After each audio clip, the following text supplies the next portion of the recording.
Deixe seu like e se inscreva no canal para ficar por dentro de novas atualizações sobre isso.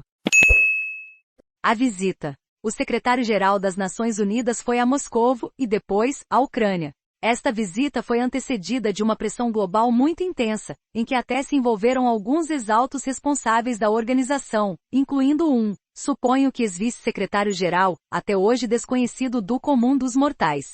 Será desconhecido, será. Mas por estes dias perora doutamente e de forma incansável sobre o assunto, inclusive, antevendo, devido à alegada hesitação de Guterres, o fim do mundo ou o fim das Nações Unidas. Guterres devia ter ido sem perguntar ou combinar. Guterres está atrasado. Guterres devia ter ido primeiro a Kiev. Guterres não deve ficar-se pelas referências ao direito internacional humanitário. Guterres sentou-se de forma indolente perante Putin. Guterres isto, Guterres aquilo e um par de botas. Tenho por certo que interessarmos-nos por estes assuntos é, por definição, muito bom. A afirmação é feita sem qualquer ironia. Torna-nos mais atentos às coisas do mundo, abre-nos os olhos sobre os impactos na nossa vida de um conflito que se desenrola a milhares de quilômetros de distância. Simplesmente, há quem continue a pensar que, por ser uma organização internacional, as Nações Unidas põem e dispõem do mandato que lhes comete a Carta. Realmente põem e dispõem, não há como dizer o contrário. Mas, no que se refere à manutenção da paz e segurança internacionais, o papel decisivo, para o bem e para o mal, é do Conselho de Segurança. Deve dizer-se, por outro lado, que outra qualquer solução seria esdrúxula, por mais que uma certa propaganda crítica insista no assunto. Transferir o poder do Conselho para a Assembleia Geral? Parece uma grande ideia, vamos então testá-la. Na agenda, sugiro então, desde já, 2 tópicos, com a certeza de que conseguirão aprovação, é certo que por maioria. O primeiro, a adoção de uma resolução que, considerando o ato continuado de agressão russo, a contar de 24 de fevereiro, autoriza todos os Estados-membros a usarem a força contra a Federação Russa, para assim a obrigarem a recuar para suas fronteiras anteriores a 2014. Na resolução até se pode fazer copy-paste da fórmula usada pelo Conselho de Segurança.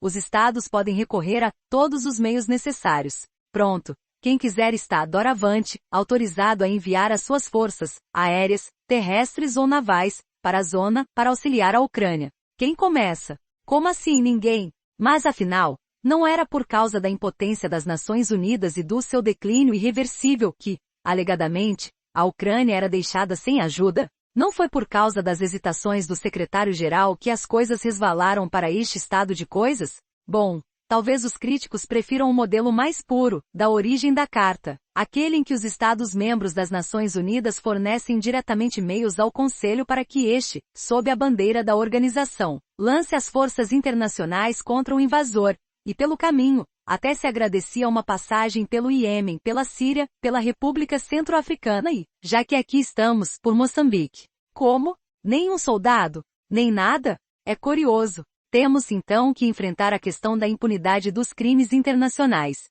Nestas coisas, deve imitar-se aquilo que já foi feito e bem feito. Modifica-se o Estatuto do Tribunal Penal Internacional, para que todos os Estados, sem exceção, fiquem sujeitos àquela jurisdição. E se for necessário, a Assembleia Geral, com os poderes que antes eram do Conselho de Segurança, cria forças militares robustas para, se necessário usando a força, executarem mandados de detenção onde quer que seja, contra quem quer que seja. Excelente solução, uma vez que ninguém, qualquer que seja a sua nacionalidade, pode considerar-se acima do direito e da justiça. Não é?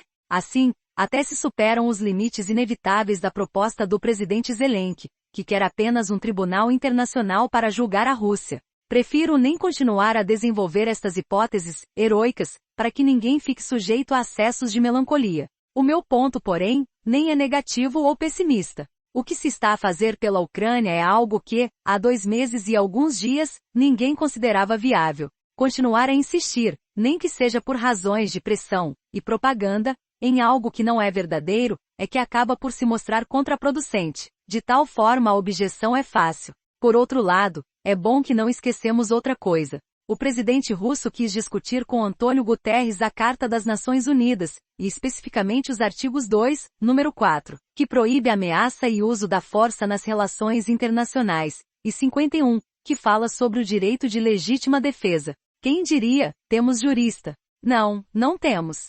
Antônio Guterres respondeu-lhe, da mesma forma como já tinha colocado Sergei Lavrov no seu lugar. Bastou-lhe uma palavra: invasão. E também na Ucrânia e mais tarde, com o presidente ucraniano, Antônio Guterres disse o que tinha que ser dito. Que os crimes internacionais cometidos nesta guerra têm de ser investigados e responsabilizados os seus autores, que aquilo que mais o aflige são os civis, as primeiras e maiores vítimas de qualquer conflito, que, no século XXI, as guerras são um absurdo, que a sua prioridade primeira, no meio do horror, é Mariupol e nesta, aqueles que se encontram nas instalações da Azovstal. Aqueles, quem? Os civis, acho que ninguém se atreverá a questionar. Mas, e os combatentes?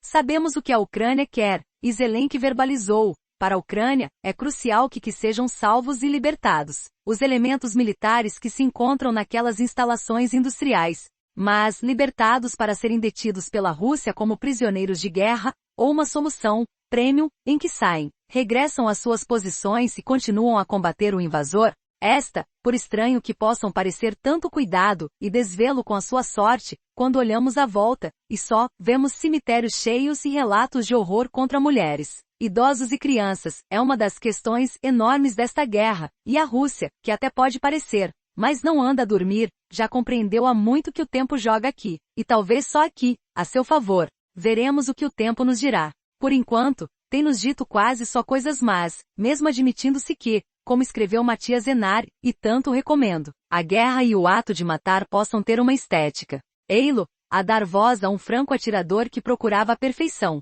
Estou ali, nesse instante, vivo no intervalo, entre a ação sobre o gatilho e a chegada do projétil. Desvaneço-me no ar, entre eu mesmo e outro, soberano. Esse desaparecimento é fecundo. É um prazer imenso. Há que ser digno dele, saber fazê-lo chegar. Matias Enard, La Perfection du Tir, Editions Actes Sub, Paris, 2016. Ou na tradução espanhola, aquela que agora li, La Perfection del Tiro, Penguin Random House, Barcelona, 2022. Novo dia CNN 5 coisas que importam nos 5 minutos. E iremos pô-lo a par das notícias que precisa de saber todas as manhãs. Saiba mais colunistas.